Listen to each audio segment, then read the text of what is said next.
How to create a project structure that can support any app of any type of any scale. How can you ensure that even if you have started with a small app today, you will be able to support it at any scale later on down the line. You will not have to make drastic changes to your project structure, to your folder structure. This is the 5th video in our series called Project Structure, and today, instead of simple theory, we are going through a lot of tips and tricks and a lot of different, niche solutions that I have come across in my 6 years of experience, and I'm quite sure it will help you a lot. Now, as far as why you should listen to me, hello, I am Shubhajit Ghosh. I am a full stack software engineer with more than 6 years of experience. And let's go ahead and discuss all of the different things that I have learned so far in my career in terms of project structure and really good architecture of a project. Okay. So some things that I wanted to discuss in advance is even before your project architecture comes, there are theories or there are conventions that you need to take care, that you need to follow to make sure that you actually build really good software engineering practices. What I mean by that, you must have heard about solid, kiss and dry. These are different sorts of writing principles or patterns in which you write software. If you do not know about them, then please go ahead and have a look. After that, it will make a lot more sense. So just to summarize it, let's say if I tell you 3 points, if you end up writing the same code again and again in multiple places, if your code is not modularized, if it is very hard to actually separate the concern, like which part is handling which thing, or let's say if it happens that your project code is very hard to understand, very complex, then you are not following really good software engineering principles, like the really good principles in which you should write a code. So that is why those are keys. You have to make sure that your code is simple, easy to understand, and has single concern. So they should be able to handle only single task efficiently instead of one function having 5,000, 10,000 lines handling multiple stuff. And also your project functions, your project components have to be modular so that they can be reused. Okay. Second thing that I wanted to discuss is you need to keep in mind, even if all of these things that I have shared, all of the fundamentals, all of the different ways in which I architect a project, there is nothing called one solution fits all. There is nothing like that. 80% of it is going to stay the same. That is not the doubt. But depending on the project, depending on the outcome that you want, you will have to adjust the theory just a little bit. You will have to adjust the application a little bit to make sure it is more optimized, it is more suited for your sort of project, right? And the last point, I have seen this a lot. Developers do not think about the future. Not only developers, but I think a lot of people will get angry on me, but it has to be said. A lot of managers, a lot of CEOs, they do not think about how the code will behave in the future. Specifically after AI came, and specifically after a lot of tools which are powered by AI came in the market and become really easily accessible, people have this concept that everything can be done very quickly, like within 1 day, 2 days, 1 week, 1 month, we will have our entire app ready.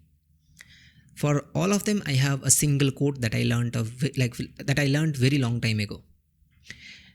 It takes 9 months to give birth to a healthy baby. Doesn't matter how many mothers you allocate to the job. If you want a healthy baby, you have to give time. And same thing applies for software as well. If you are looking for a software which is easy to use right now only and it will give you instant feedback, then fine. AI will be able to create your software within 1 day, 1 week, 1 month. But at what cost? Is that production ready for a long-term product? Is that scalable? Is it really easy to maintain it in the long run? I really don't think so, because I have done coding with AI assistant help for like around 3 years right now. But in these 3 years, I have seen it grow, I have seen it develop in terms of quality of code and how it gives reasoning and everything. But one thing that has not developed, that stayed the same till this date, is how everything, the architecture happens, how AI writes code or how it organizes the code. Yes, I can understand the concern of founders as well, the concern of business perspective as well, that you want something which is easily deployed and which can give you, which can start to give you revenue as soon as possible. I can understand that. But even if you don't end up following 100% of the best practices, at least follow 50%, 60%. And if you want to follow at least half of the good practices, and if you want to at least make sure that later on down the line when you want to improve the software or you want to make version 2 of it, you don't have to write everything from scratch. Because trust me, I have seen a lot of products, a lot of existing projects where the code is so messed up that it becomes much more easier to write everything from scratch rather than using the existing code.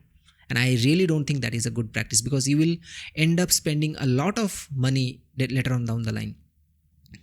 So that is why, yes, I can agree that after using AI tools, your work has sped up by like 5 times, 10 times. But it's not like 100 times. It's not like 1,000 times that, okay, instantly say the prompt and it becomes ready. People who say this, that they give prompt and the app becomes ready, are only looking for shortcut solutions only. That I can guarantee you. If you're looking for shortcut solutions, if you don't have any long-lasting app or an app where you are thinking that it will go to like a very large extent, very long-lived app, then fine, use AI, get instant solution. But trust me, if you are planning for something which is much more durable, much more, you are planning for the future, you are planning for an app which will become very big, definitely take the help of AI, but give sufficient time so that it is architected properly. Okay. Other than this, there are some few things, some advanced level things that I want to share, which I see even intermediate level developers do not follow, which is people love to put everything in one place. So your logic, your AI, your helpers, your different hooks or something like that, you put everything in one file. Don't get me wrong. I'm not saying that they are not related. I'm saying maybe let's say all of them are related for one single thing only. Let's say all of them are related to auth only. But still, putting everything in one file simply means if you improve something, or if you let's say rewrite something, or if you need to change something, it becomes very like your code becomes prone to human error. Like the chances of making some error in that particular code is very high, and you will need to retest it again. Let me give you a very common example. Let's say you have launched version 1 of product today. After 2 years, you want to launch version 2. If you have written your logic, your validation, everything in one file, and they are really like dependent on each other, once you upgrade the UI components, once you really rewrite the whole thing, you will need to test it again. You will not end up saving time in that way. Instead, what I will suggest is make even these concerns like modular and split them into small files. So your logic, your UI component helper, they should not know about each other's existence. They will simply know what to call. That's it. So your UI component will not know what is going on inside a logic. It will simply know, okay, I need to call this function with these arguments. That's all. If later on down the line you need to update your UI, change the UI file only. That's it. All of your rest of the files remains intact, and you don't even have to test them, because you know for sure that there is no way you have made some error in them, because they are not touched, right? I have also seen this, that people do not do this a lot, which is I'm just giving a React example, but React example, by that I mean like React language example, React library example, but I'm quite sure this same feature is there for other languages, for other libraries as well, which is, for let's say in React, people love to write UI components with a lot of logic, but actually that logic you can use custom hooks for it. Trust me, the moment I learned how to make custom hooks and how to use them properly, it opened a whole new door for me. Because the power that you get by separating the logic from the UI component is on a different level. So maybe try to optimize your code and try to separate the concern from the UI from different sorts of parts which are not related to each other, and you will end up with an architecture which is really scalable and really easy to maintain in the long run. The last but not the least, there is one thing that I see nobody does, like not nobody, like most of the people do not do. Read good code. What do I mean by that? I have seen a lot of developers who have learned one thing or get to know one thing, tutorial or documentation or something like that. They applied it and that's it. They have only one way, they know only one way how to apply it. They forget that you can keep on improving stuff. So whenever, let's say, you come across a senior's code, or whenever you come across, let's say, an open source library or something like that, I will suggest you definitely read it. The reason, you will end up discovering stuff which will totally change how you look at software engineering. Maybe you will get a look at how advanced level coding works. You will may be able to come across coding practices which you have never heard of, but can drastically change how you plan your app. And most of my experience, most of the things that I have learned are like this only. I have read a lot of code from my seniors, from team leads, a lot of open source code, and I can tell you for sure with 1000% guarantee, there is no better teacher than read. Obviously you will come across bad codes as well. I'm not saying learn everything. You will need to have the skill to separate them, but that's also something that you will develop over the time. What is a bad code? Why it is a bad code? What is the good way to do it?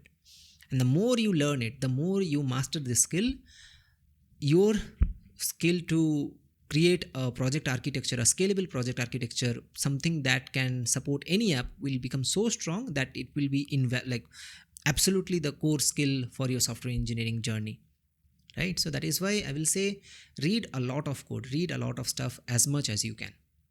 Okay, that's all. So this is our project architecture series. If you have any questions so far, please drop them in the comments. I will be more than happy to answer them. If you think that you need another video or other more videos related to this project structure which I have not covered, and you would like love me, or you would like me to answer all of them or to discuss in detail, please let me know in the comments. I will definitely make sure that all of those are answered. If needed, then we will create more videos on this, and let's make sure that this particular project architecture topic is as clean as possible for all of the developers. Thanks.